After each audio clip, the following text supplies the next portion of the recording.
Hello everyone, আমি ইফাত আপনাদের সবাইকে স্বাগত জানাচ্ছি ইফাত ব্লগস থেকে। আজ আমি আপনাদেরকে ঘরের তৈরি গ্রিল চিকেন রেসিপি দেখাবো, যেটি রেস্টুরেন্টের চাইতেই বেশি স্বাদ।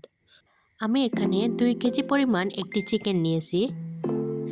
এবার চিকেনটি কেটে ফেলবো। যেহেতু চুলোয় তৈরি গ্রিল চিকেন তৈরি করব, তাই আমি আস্ত মুরগি গ্রিল না করে পিস পিস করে গ্রিল করব। চিকেন কাটা শেষ। এবার আমি মাংসগুলোর মধ্যে এইভাবে দাগ কেটে নেব, যাতে মশলাগুলো ভালোভাবে চিকেনের মধ্যে প্রবেশ করে। আমি এখানে রোস্টার সাইজের মতো চিকেনগুলো কেটে নিয়েছি।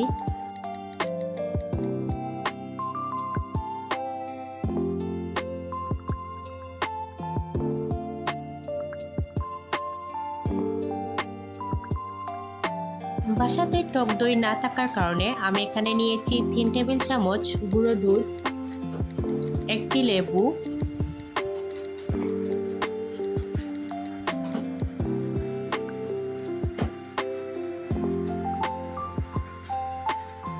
এবার আমি লেবুটি কেটে নিচ্ছি।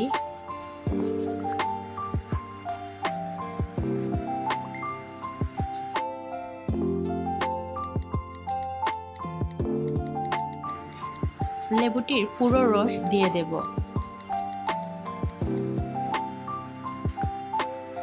বাসাতে টক দই না থাকলে আমি এইভাবে তৈরি করে ফেলি।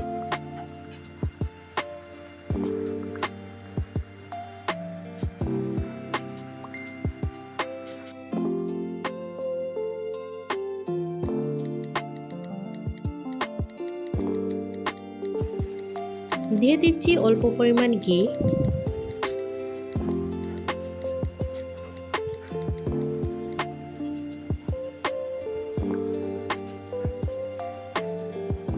এবার ভালোভাবে মিশিয়ে নেব।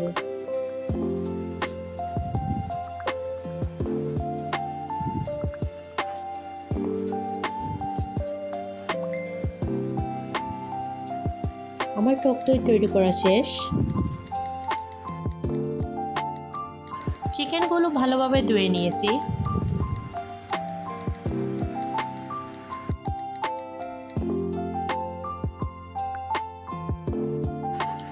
এবার টিস্যু দিয়ে ভালোভাবে পানি তুলে নেব।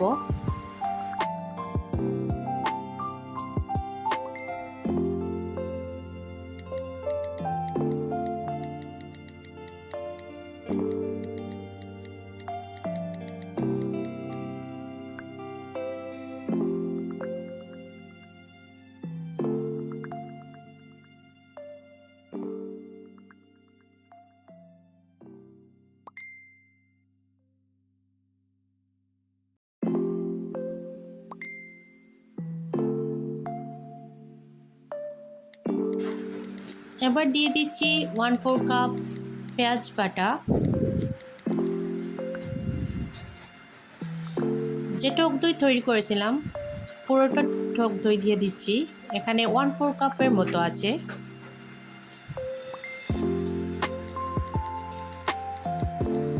এবার দিয়ে দিচ্ছি 2 টেবিল চামচ লাল মরিচের গুঁড়ো, 1 টেবিল চামচ জিরে গুঁড়ো, 1 টেবিল চামচ ধনে গুঁড়ো, 1 টেবিল চামচ কাবাব মশলা গুঁড়ো ও 1 টেবিল চামচ গরম মশলা গুঁড়ো। সবগুলো উপাদান এবার মাংসের মধ্যে দিয়ে দেব। এবার দিয়ে দিচ্ছি রসুন বাটা ও আদা বাটা 2 টেবিল চামচ।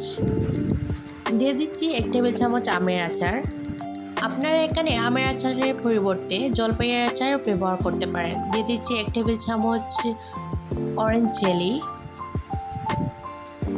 2 টেবিল চামচ সয়াবিন অয়েল, 1 টেবিল চামচ লবণ,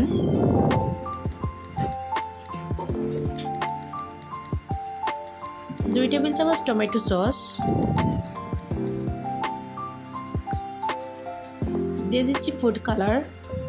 এখানে আপনারা ফুড কালার পরিবর্তে জর্দার রঙও ব্যবহার করতে পারেন। এবার সবগুলো উপাদান ভালোভাবে মাংসের সাথে মিশিয়ে নেব। চিকেনগুলোর মধ্যে ভালোভাবে মশলাগুলো মিশিয়ে নেবেন, তাতে কী হবে মাংসের টেস্টটা আরও বেশি বেড়ে যাবে।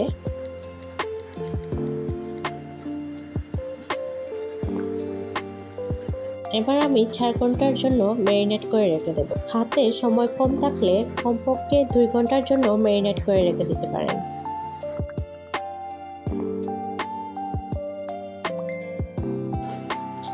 আমার মাংস ম্যারিনেট করা শেষ। এবার আমি যতটুকু সম্ভব মশলা ছাড়িয়ে একটা প্যানে কিছু পরিমাণ তেল দিয়ে দিচ্ছি।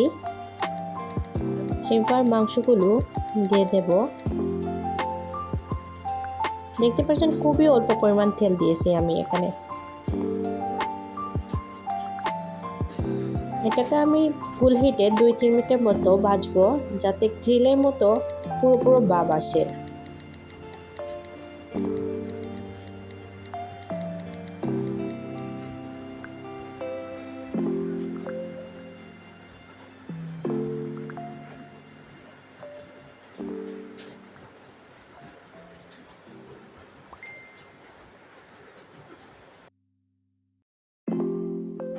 দুই 3 মিনিট ভাজার পর অল্প পরিমাণ পানি দিয়ে দিচ্ছি। খুব বেশি পানি দিতে যাবেন না, কারণ মাংস থেকেও পানি বের হবে। এবার আমি ঢাকনা দিয়ে ঢেকে নেব, যাতে মাংসের ভেতরে থেকে পুরো পানিগুলো বেরিয়ে আসে। ঢাকনা খোলার পর যখন পানি শুকিয়ে গেছে, তখন আমার চুলার আঁচ লো হিটে ছিল।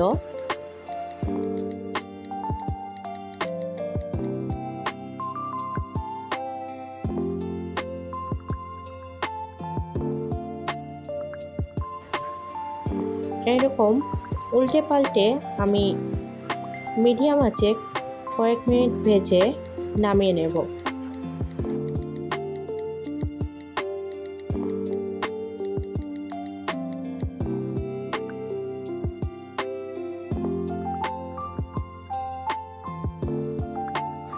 এইভাবে আমি বাকি মাংসগুলো ভেজে নিচ্ছি।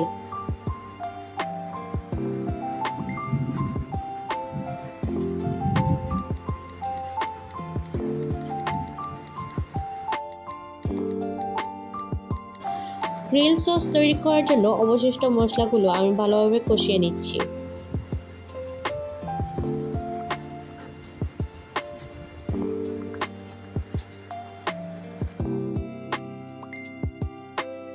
এবার একটি ব্লেন্ডারে দিয়ে দিচ্ছি 1 কাপ দুধ, 1/4 টেবিল স্পুন গরম মশলা, 1 টেবিল চামচ আমের আচার ও 1 টেবিল চামচ অরেঞ্জ জেলি,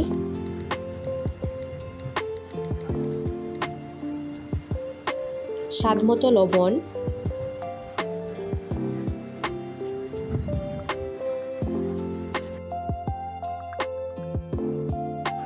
দিয়ে দিচ্ছি 2 টেবিল চামচ চিনি, 2 টেবিল চামচ টমেটো সস।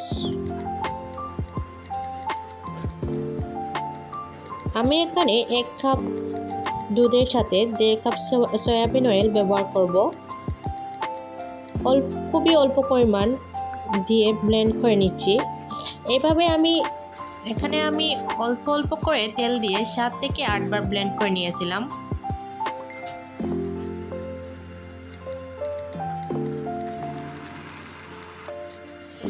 দিয়ে দিচ্ছি 2 টেবিল চামচ ভিনেগার, 2 টেবিল চামচ গুঁড়ো দুধ,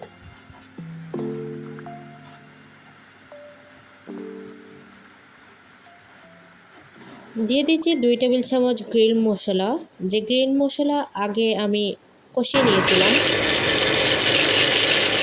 দেখতে পারছেন আমার আজকের রেসিপি। যদি ভালো লাগে তাহলে অবশ্যই আমার চ্যানেলটি সাবস্ক্রাইব করবেন। আজকের মতো এখানেই, আল্লাহ হাফেজ।